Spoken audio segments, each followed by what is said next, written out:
कई सालों पहले की बात है। एक गांव में युधिष्ठिर नाम का एक कुम्हार रहा करता था। दिन में वह मिट्टी के बर्तन बनाता था और जो भी पैसे मिलते थे उनसे शराब खरीद कर पी लेता। एक रात वह शराब के नशे में अपने घर लौट रहा था। वह इतना नशे में था कि ठीक से चल भी नहीं पा रहा था। अचानक उसका पैर लड़खड़ाया और वह जमीन पर गिर पड़ा। जमीन पर कांच के टुकड़े पड़े थे, जिनमें से एक टुकड़ा उसके माथे में घुस गया। उसके माथे से खून बहने लगा।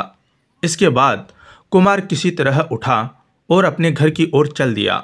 अगले दिन जब उसे होश आया तो वह वैद्य के पास गया और पट्टी करवाकर दवाई ली। वैद्य ने कहा, घाव गहरा होने के कारण इसे भरने में समय लगेगा। पूरा भर जाने के बाद भी इस घाव का निशान नहीं जाएगा। इसके बाद कई दिन बीत गए। अचानक उसके गांव में सूखा पड़ गया। सभी लोग गांव छोड़कर जाने लगे। कुमार ने भी गांव छोड़कर जाने का फैसला किया और दूसरे देश की तरफ निकल गया। नए देश में जाकर वह राजा के दरबार में नौकरी मांगने गया। वहां राजा ने उसके माथे पर चोट का निशान देखा और सोचा, यह जरूर कोई पराक्रमी योद्धा होगा और दुश्मन से लड़ते समय इसके माथे पर चोट लगी होगी। यह सोचकर राजा ने उसे अपने दरबार में एक खास जगह दे दी और उस पर विशेष ध्यान देने लगे। यह देखकर राजा के दरबार में मौजूद राजकुमार, सेनापति और अन्य मंत्री उससे जलने लगे। ऐसा कई दिनों तक चलता रहा। एक दिन शत्रुओं ने राजा के महल पर हमला कर दिया। राजा ने अपनी पूरी सेना को युद्ध के लिए तैयार किया। उसने युधिष्ठिर से भी युद्ध में जाने के लिए कहा। युधिष्ठिर जब युद्ध भूमि की तरफ जा रहा था तो राजा ने उससे पूछा कि उसके माथे पर यह चोट किस युद्ध में लगी। इस पर कुमार ने सोचा कि अब वह राजा का भरोसा जीत चुका है और अब अगर वह राजा को सच बता देगा तो कोई समस्या नहीं होगी।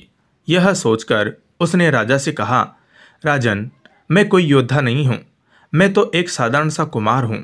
यह चोट मुझे किसी युद्ध में नहीं बल्कि शराब पीकर गिरने के कारण लगी थी। कुमार की यह बात सुनकर राजा को बहुत गुस्सा आया। उसने कहा, तुमने मेरा विश्वास तोड़ा है और मुझे छलकर दरबार में इतना ऊंचा पद पाया है। निकल जाओ मेरे राज्य से।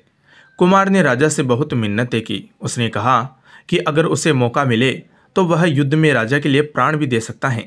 राजा ने कहा, तुम चाहे जितने भी वीर और पराक्रमी हो, लेकिन तुम सूरवीरों के कुल से नहीं हो।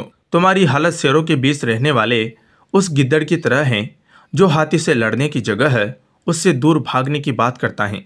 मैं तुम्हें जाने दे रहा हूँ, लेकिन अगर राजकुमारों को तुम्हारा राज पता चल गया तो वह तुम्हें मार डालेंगे। इसलिए कहता हूँ कि अपनी जान बचाओ और भाग जाओ। कुमार ने राजा की बात मानी और तुरंत उस राज्य को छोड़कर चला गया। इस कहानी से यह सीख मिलती है कि इंसान की असलियत ज़्यादा दिन तक छुप नहीं सकती। एक न एक दिन राज खुल ही जाता है। धन्यवाद दोस्तों।